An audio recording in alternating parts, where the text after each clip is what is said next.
I put Shane through a contract romance. I'm a trust fund beauty, rich, pretty, and rolling in money. Shane is broke, but he's drop-dead gorgeous. I fell for him at first sight, so I whipped out a fat stack of cash. Be my boyfriend and I'll pay for your mom's treatment. Shane's mother was on the brink of death and needed money urgently. After a little carrot and stick, he agreed to date me. I know a forced love story never ends sweet, but I believe that if you grind an iron rod long enough, it becomes a needle. As long as I keep at it, Shane will fall for me eventually. Senior year, Foster's condition worsened. The saying goes, if the king of hell schedules your death for midnight, you won't last until dawn. No matter how much money I threw in, admitting Foster to the most advanced hospital in the country, flying in famous specialists from home and abroad, Foster still lost to the disease. The day before she died, I had a long dream. In it I was the supporting villainess of a tragic novel. Born to privilege, I hogtied the male lead into being my boyfriend and tore the main couple apart. But the law of the genre says the hero and heroine must end up together, so the villainess has to meet a nasty end. And sure enough, in the dream the leads got their happy ever after, while a evil side character was bankrupted by the hero, reduced to a beggar, and starved to death on the street. In that dream the hero was Shane, and the heroine was his childhood neighbor, Brianna. When I woke, I sat on the edge of the bed questioning life. I hardly ever dream, and even when I do I forget the details the moment I open my eyes. But last night's dream is still vivid. Hours later, worse. Some part of me thinks the ending felt reasonable. I was raised in silk and pearls. Strip that away and I'd probably end up a beggar. I don't know the first thing about hardship. I'm a princess who can't swallow even a hint of bitterness. Forget it. Better to die. I flopped on the bed in a starfish pose and agonized over existence. Money or love? Money. Obviously. Hesitating even a second would be disrespectful to the dollar. Still, do I like Shane? I pouted. Yes, I still do. These 4 years he's been gentle, genuinely good to me, but love doesn't pay the bills. I howled at the ceiling. I really am a girl who can't take hardship. After 60 seconds of wailing I sprang up. It's just a dream, maybe it isn't real. Let me test the waters. The dream claimed Foster would die at noon today. I clung to hope. Yesterday, the doctor had called saying her vitals were improving. No way she'd be gone by noon. I waited anxiously, delaying lunch by a full hour. When the dreamed of time passed and nothing happened, relief slammed into my chest. Hand over my heart. I muttered, see, just a dream, scaring myself for nothing. I rang Shane and asked him to lunch. Sure. His clear, warm voice made my heart flutter. Such a great guy, why can't he be mine? Halfway through the meal my phone buzzed on the table. One glance and my blood iced. Please don't be what I think it is. I picked up, heart in my throat. By the time the doctor finished, my insides were frozen. Shane noticed my expression. What's wrong? Before I could answer, his own phone rang. He reached for it. I checked the caller, then clamped my hand over his. To the hospital. Foster's gone. Shane's face drained of color. He seized my hand and bolted for the door. Shane was raised by a single mom. The two were each other's world. After his father died of illness years ago, relatives cut ties for fear of being asked for loans. Foster's funeral was simple. I wasn't allowed to help. Shane forbade it. Chloe, go home, please. His voice cracked from lack of water, identical to the scene in my dream. A chill crawled down my spine. I opened my mouth, sighed, and swallowed the words. Looking at his haggard face, I swallowed my protest and honored his wish. I stayed away. In the dream he'd also shut me out, but he'd let his childhood neighbor Brianna keep vigil with him. I, of course, had refused to accept that. I insisted on kneeling in the funeral hall until I passed out from exhaustion at dawn, while Shane handled the arrangements. My mind spiraled. Foster's passing, Shane allowing Brianna at his side while banning me, plus that dream, every coincidence not at me. Once is chance, twice is coincidence. Would there be a third? I hadn't followed the script of the dream. Could that change the ending? Or is fate fixed? The story snapping back to its destined path, no matter what I tweak. I couldn't be sure, and I dared not gamble. One more test. One last chance for Shane and me. Bad things come in threes. If the third still matches the dream, then Shane and I are finished. In the dream Foster's father was Charles, a minor celebrity in e-commerce, which meant Foster was a rich heiress who'd fallen for a penniless boy. Charles tried to break them up, failed, and cut off his daughter for decades. After Foster's death, Charles's own health collapsed. Aging and sick, Charles longed for family. An investigation revealed his son-in-law dead, his daughter recently buried, and a forgotten grandson living in poverty. Ridden with guilt, Charles welcomed Shane back into the fold, and showered him with everything he'd denied Foster. Desperate to atone, if that bombshell proves true, who would dare question the dream? It'd be 100% prophetic. An entire week passed, I didn't contact Shane. Shane didn't contact me. I was puffing up like a blowfish. I slugged his chibi plushie twice. Then, still furious, hurled it to the floor and stomped it. A moment later I snatched my phone again, aggrieved. Why haven't you texted? Is the forced melon really tasteless now that you don't need my money? Am I invisible? Or, are you cuddling your childhood neighbor right this second? I snarled. Not on my watch. I dialed him instantly. After 3 rings it connected, but the first voice I heard wasn't Shane's. Shane, your phone's ringing, Brianna cooed. Then Shane, yow yow. Who is it? Chloe, Brianna answered. Exactly as I'd feared. A whole week of silence, and he's with his childhood neighbor. Unforgivable. I was livid, yet I didn't dare throw a tantrum. In love, the one who falls first loses. I fell first, and I bought the relationship with cash. Now that Foster is gone and money's off the table. If Shane wants to break up, I'm powerless. Chloe. Exhaustion lined his voice. My anger melted into mush. Softly I asked, are you holding up? More or less. I didn't know what to say. An invisible wall had sprung between us. He was quiet, as usual. I longed for him to explain the week of silence, to tell me why he was with Brianna at this hour. But if I don't ask, he never volunteers. I suddenly realized it had always been like this. If I don't text, he never reaches out. Right? He never liked me. This behavior is normal. I'm the one who's been clinging, weaponizing Foster's medical bills. But tonight I felt stubborn. I simply didn't want to speak. Of course I caved first, otherwise we'd have stayed frozen like statues. I murmured, don't grieve. Things will get better. I'll stay with you. The last part came out a whisper. Shane didn't catch it. What? Nothing. Just... don't be too sad. The dead are gone. The living must go on. Okay. I thought I heard a faint laugh. Good night. Good night. I hung up and tossed the phone aside. Hollow. Giving up stings more than I expected. For the next month Shane and I never met. We only texted occasionally on WhatsApp. I still hadn't verified the third prophecy. Yet somehow I'd already decided the dream was reality. I sighed, opened a game to kill time, and a call from an unknown number flashed on the screen. I never answer strangers, so I rejected it. The instant I did, the phone rang again, same number. Puzzled. I wondered if it was someone I actually knew. I picked up the call, puzzled. Hello, Chloe. It's me, Brianna. Oh, I already didn't want to hear whatever came next. It obviously wouldn't be pleasant. Sure enough, she said, break up with Shane. I went silent and didn't answer. She kept going. Foster's dead. He doesn't need your money anymore. What you two have was never a normal relationship. You should cut your losses. You like him, but he doesn't like you. After all this time you should face the truth. A girl ought to have some self-respect. Self-respect.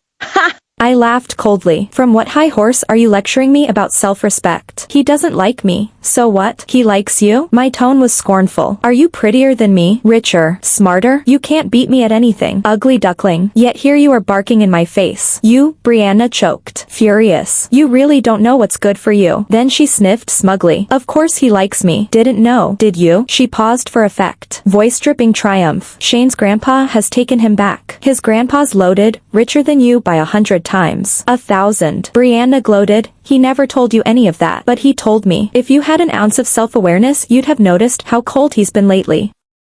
He's kind and gentle, mindful of your pride. That's why he hasn't brought up the breakup himself. So before the yap fest could finish, I hung up with a blank expression. Nothing left worth hearing. Listening any longer would just be volunteering for humiliation. I don't know whether Shane likes Brianna now, but he definitely doesn't like me. I won't drain his kindness any further. And since he can't bear to dump me, I'll do the cutting myself. Besides, if what I dreamed is true, then I'm not the heroine of his story, clinging till I end up a beggar. That's not the ending I want. I leaned against the headboard and thought quietly for 10 minutes, then pulled out my phone and stared at Shane's contact. I scrolled through our chat history. It started sophomore year of high school. A long time. Truth is, I'd liked Shane since freshman year. I only got his contact info sophomore year. Almost 7 years now. I'm someone who loses interest in 3 minutes. Yet this guy has held me for nearly 7 whole years. He initiated conversations maybe a handful of times, usually when he needed something, or because I begged him the night before to text me the next day. I stared at the thread. The last message was mine. Remember to eat properly. Sent yesterday. Still no reply today. I tapped the 3 dots in the corner and chose clear chat. Then I deleted his WhatsApp, blocked his number, and booked a flight to Meadowvale. Since we're not talking anyway, keeping the contact is pointless. I'm done playing. Sis is flying overseas to free herself. What tragic supporting role. Get out of my life. Let the hero and heroine live happily ever after. I'm not the one who'll pry them apart anymore. The ticket was for for the day after tomorrow. I listed the apartment online for rent, then went to an all-you-can-eat buffet and stuffed myself. Once abroad, good food like this will be hard to find. Next morning I woke up and started packing. I'm good at decluttering, so my wardrobe is small, barely filled 2 suitcases. The apartment felt huge. I never noticed before, but once I looked closely, Shane's fingerprints were everywhere. The scarf he gave me for my birthday, he'd worked 2 part-time jobs for 2 months because I hate turtlenecks. All kinds of gifts, tumblers, gloves, hair ties, mostly daily necessities, woven into every corner of my life. I really am loyal. I never replaced any of those everyday items after he gave them to me. There were also clothes, nothing cheap. After college he started a small company with friends, and when profits came he bought them for me. All over the apartment I found his belongings too: toothbrushes, cups, towels, pajamas, bits and pieces tucked in every corner. I packed the whole day and still didn't finish. The tumbler fits my hand perfectly. The scarf is warm. The hair tie wraps my ponytail exactly twice. Couldn't bear to toss them, but taking them felt pathetic. I sat in the living room staring at the pile. Finally I sighed, pulled out my phone, deleted the rental post, and shoved everything into a corner of the bedroom. I'll keep the place. I'm not informing my parents, now settled in Meadowvale, because I want to give them a surprise. Back then they moved there hoping I'd attend college abroad, but I couldn't stomach Meadowvale food and couldn't leave my little boyfriend, so I stubbornly stayed. Now I'm leaving, and who knows when I'll be back. Suddenly it felt a little hard. I rested my chin on my hand and flipped through social apps. Glad Shane isn't on any of them or I'd have to delete those accounts too.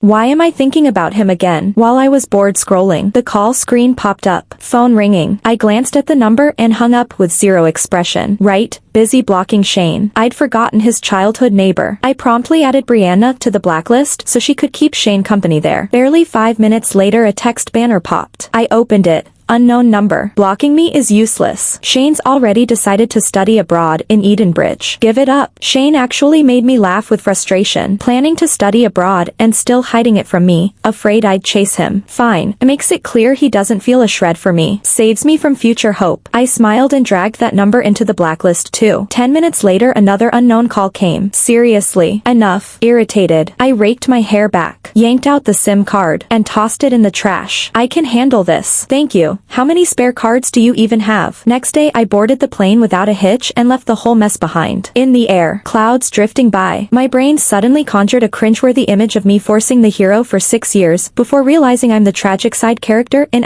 *Run. Ex-girlfriend. Run. I won't be a beggar. The thought cracked me up. Grandpa, please. Shane knelt, spine straight, though days of tracking Chloe had left him disheveled. Charles sighed. Why torture yourself? Plenty of fish in the sea. Let her go. Shane pressed his lips. I only want her. Fine. Get up. I'll locate her. For this newly acknowledged grandson, Charles saw brilliance and a streak of raw stubbornness with the family's reach. Locating someone took no effort. Within 2 days an address landed in Shane's phone. He stared at the screen, eyes stormy, then booked the next flight to Meadowvale. I gaped at the tall figure in my doorway. Moonlight pooled on the floor, as chill and empty as my heart. Aren't you going to invite me in? Shane asked quietly, breaking the frozen air. Sure.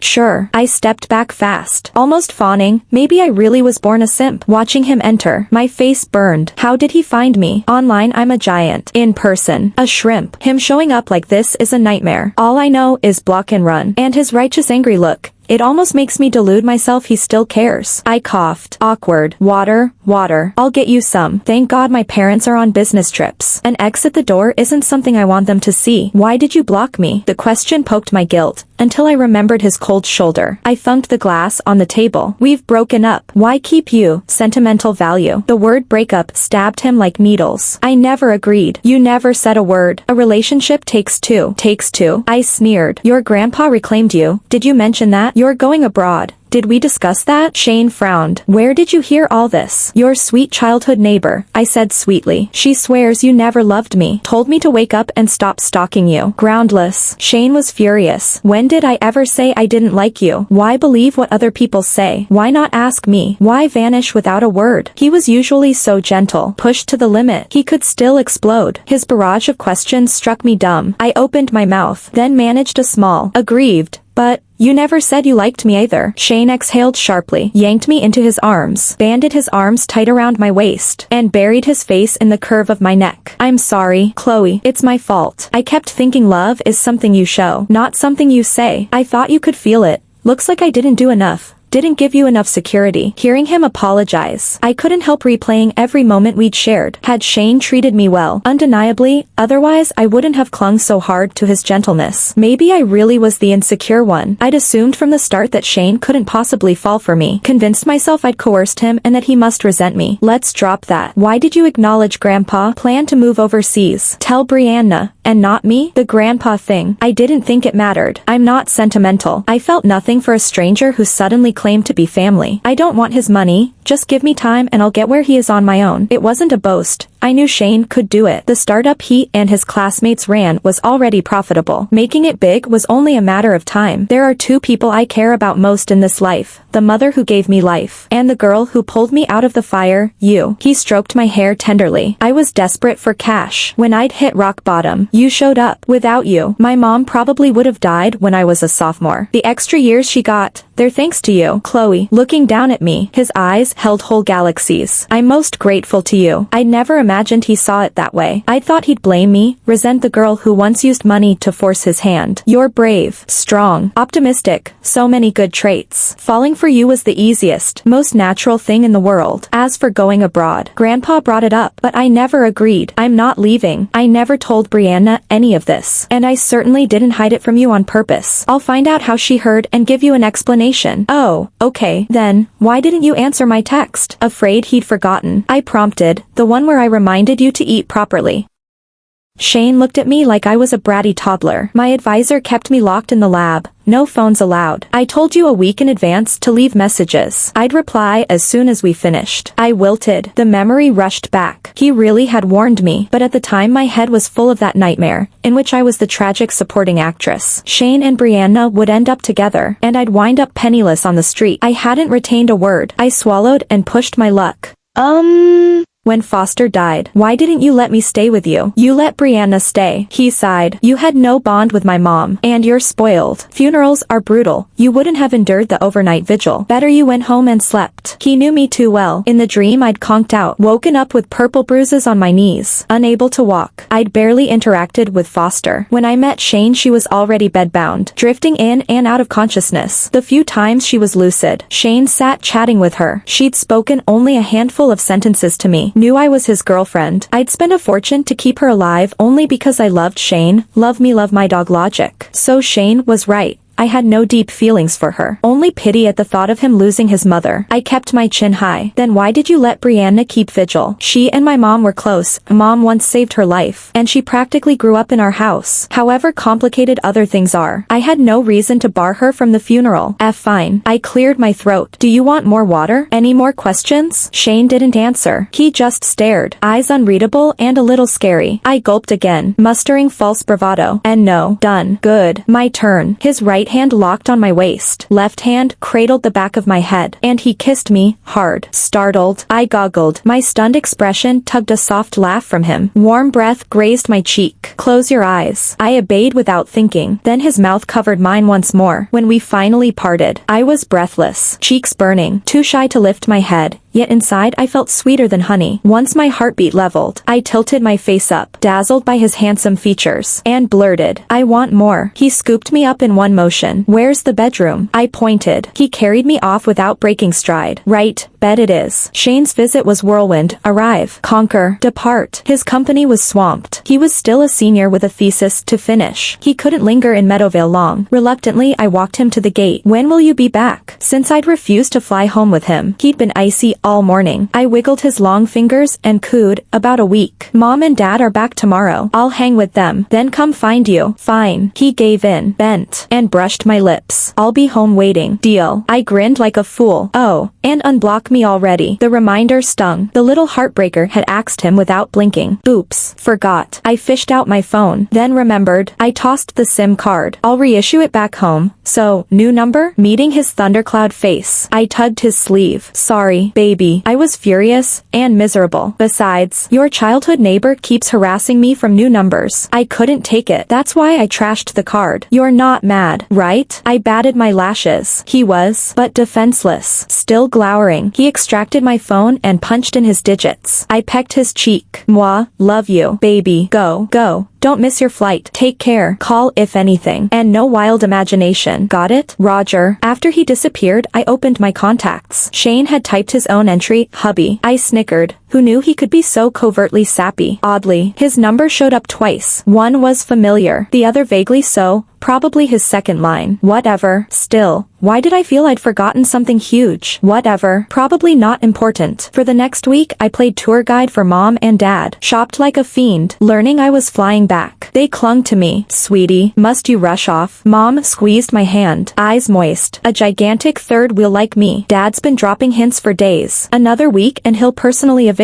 me. I winked at Dad. He gave a never thought any such thing face. Anyway, flights are easy, visit tons every year. Same as always. All right, eat well, sleep well, fly over whenever you can. Relax, Shane's got me covered. They knew about Shane, assumed our romance was mutual, never guessing I'd once bought his compliance. Mom adored his gentle temperament. Dad admired his brains. I didn't mention that Shane and I had fallen out when I came looking for them this time. So the moment I said this, they relaxed. Good. With Shane around, I'm not worried. Next time, tell him to come along. Yes, ma'am. The mood coming home this time was the exact opposite of when I'd left. The second I stepped off the plane, even the air tasted sweet. The breeze just right. Outside the terminal, I spotted Shane's car parked a short distance away. Once I got in, he asked, "My place or yours?"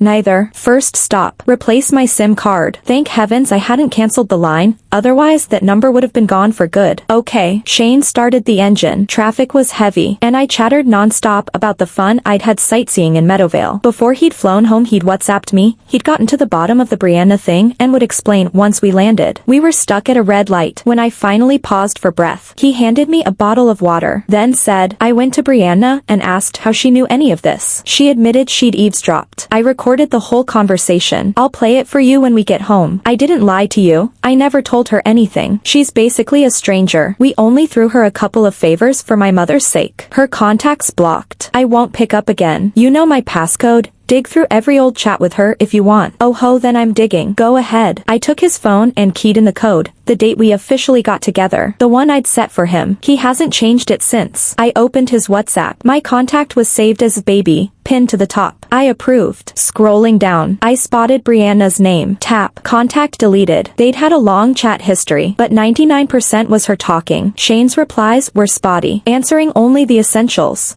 Yeah. Okay, fine, that was the extent of his side. Good. Very good. The man keeps his virtue. Past downtown, the roads cleared and we breezed to the carrier store. Reapplied for my SIM, and were told it'd be ready in a few days. We went home, my home. Even after nearly 2 weeks away, the apartment was spotless. I pay for weekly cleanings. Money is magical. Together we tidied, returning things to their places. Midway, Shane ran to the supermarket and came back with armloads of couples only to essentials, refilling every shelf I'd cleared of his stuff when I'd stormed out. Men. Honestly, my back ached from bending. I collapsed on the sofa, tracking him as he moved around. It just hit me. We still have a score to settle.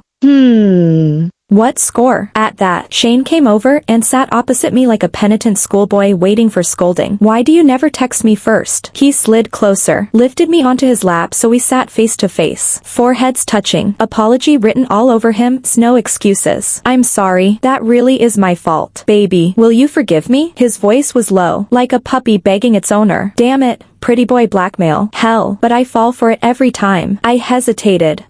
He cooed. Baby, I melted. All right, forgiven, just don't do it again. Fox spirit of a man. At this moment I finally understood King Joe and became King Joe. Shane dropped light kisses on my cheeks. Thank you, baby. He looked me straight in the eye. Chloe, this is my first real relationship. I'm clumsy. If anything I do ever feels off, tell me right away and I'll fix it. But you are not allowed to leave me, ever. That's non-negotiable. Later, he really did change. Bit by bit. Talking doesn't come easy to him, and neither does sharing. He's like some antique from last century. His idea of sharing news reads like a ship's log. Morning, had a bun and soy milk. Forgot my umbrella. Went back for it. Noon, evening. Then, out of nowhere, he turns into a master of love lines. He wrote, I passed a sunflower on the way to work. Right then I wanted to kiss you more than anything. I replied, dawn. I watch the sky. Dusk. I watch the clouds, walking or sitting. I miss you. But that came later. A few days on, the store texted, card ready. It was only a short drive. The clerk slid the new SIM in and booted the phone. I nearly dropped it, hundreds of missed calls. Geez, everyone was from Shane. During the week I'd been unreachable. He had dialed at every hour. 1 a.m. 2 a.m. What had he been thinking? Clutching a number that would never connect. Heart squeezed. I hated myself for acting on impulse. I really am too insecure. Too quick to doubt us. Scrolling to the bottom, I spotted another number that had called just as obsessively. A light bulb went on. It was Shane's second line. The one that had rung me the instant before I hurled my old phone. I'd assumed it was Brianna. Turned out it was him. Mixed feelings. Never mind, we have time. And I'll change too. I drove home slowly, stopped at a bakery, and bought the ice cream cake we both love. As I stepped out, a ragged beggar shuffled in, probably to ask the cashier. Wait, the beggar. Crap. Romance had rotted my brain. I'd forgotten the dream. Help. How do you break a prophetic nightmare? Easy. When in doubt, find Shane. I went back in, pressed $100 bill into the beggar's hand, then left. He beamed. Manna from heaven. If I end up a beggar, I sure hope lots of kind strangers randomly hand me hundreds. I texted Shane. Get home ASAP. That night he walked in to find me glaring at a melting ice cream cake like it had insulted me. What's wrong with the cake? Snapped out of my daze. I said, nothing's wrong with the cake. Something's wrong with me. Are you melting too? Why take it out so early? He put the cake in the freezer. Let it firm up. It'll taste better. Come here. I need to tell you something bizarre. He rolled up his sleeves, kissed me, and sat down. All attention. I spilled the dream in every surreal detail. He was the hero. I was the throwaway supporting female. Brianna was the heroine. I rattled on. He passed me water, told me to breathe, and in the end I became a penniless beggar. That's all. When I finished, Shane contemplated for a moment. All right, I understand, and I'll handle it. Don't worry. I don't doubt parts of your dream could be real, but I swear the ending isn't. I feel nothing for Brianna. We'll stay together, and I will never let you become a beggar. Just like that, my panic quieted. This time I chose to believe him, the way he had believed me. Love is mutual trust. In the dream, Shane had never gone this far for me. Maybe some of my anxiety had hijacked the dream, twisting pieces, warping facts. Whatever, I'm willing to bet on him. We polished off the ice cream cake that night. A firmer slice really did taste.